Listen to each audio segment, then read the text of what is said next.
বরিশালে তো একটা মানে ঐতিহাসিক মানে লঞ্চে যাবো আনন্দ করিয়া ফুর্তি করিয়া। লঞ্চ আগের যে ভাড়া ওইটাই রাখতেছে ভাই। লঞ্চ বাড়ি ফেরার একটা আনন্দই অন্য রকমের ভাই ঈদের যাত্রায়। লঞ্চে যাই কারণ হচ্ছে এখন বাসে অনেক জ্যাম বা বাসে মানে বাস পাওয়াই যায় না, ঠিক আছে। আর লঞ্চে গেলে হয়তো কি একটু স্বাচ্ছন্দ্য বোধ করে যাওয়া যায়, হাঁটা চলা করা যায়, ঠিক আছে। একটু মনে করেন যে অস্থির বা লাগলে বা জার্নি করতে অস্থির লাগলে হাঁটা চলা যায়, এই আর কিছু না। আর বরিশালে তো একটা মানে ঐতিহাসিক মানে লঞ্চ, ঠিক আছে, এটা সবাই আর কি পছন্দ। বরিশালে মানুষের মূলত আনন্দই হইলো লঞ্চে। বরিশালে মানুষ লঞ্চে না যাইলে যাইব কিতে।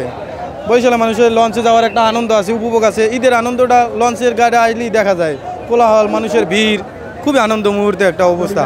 মগবাড়ি বরিশাল, মুই লঞ্চে যাইতে আসি, ঠিক আছে। সুন্দরবন 10-এ উঠছি, লঞ্চে যাবো আনন্দ করিয়া ফুর্তি করিয়া, বন্ধু বান্ধব আছে, ঠিক আছে। লঞ্চে যাওয়ার মুহূর্তে একটা অন্যরকমের, মায়েরে দেখমু, বাপেরে দেখমু, খুবই আনন্দ ভাই। লঞ্চ বাড়ি ফেরার একটা আনন্দই অন্য রকমের ভাই ঈদের যাত্রায়। ভাই খুব আনন্দের মধ্যে বাড়িতে যাইতে আসি আবেগ নিয়ে, বাড়িতে জানি সুন্দর মতো পৌঁছতে পারি, সবার কাছে দোয়া চাই, আলহামদুলিল্লাহ। লঞ্চটায় যাওয়ার জন্য বা ইয়ার জন্য সবচেয়ে সুবিধা, সিট করে বসে শুয়ে বসে যাওয়া যায়। আর বাসের ভিতরে সমস্যা হয়, টিকিটের দাম আগের মতোই আছে। লঞ্চ আগের যে ভাড়া ওইটাই রাখতেছে, এই জন্যই আমরা লঞ্চকে বেছে নিই। অন্যান্য সুবিধা আছে এবং যাতায়াতের ভালো।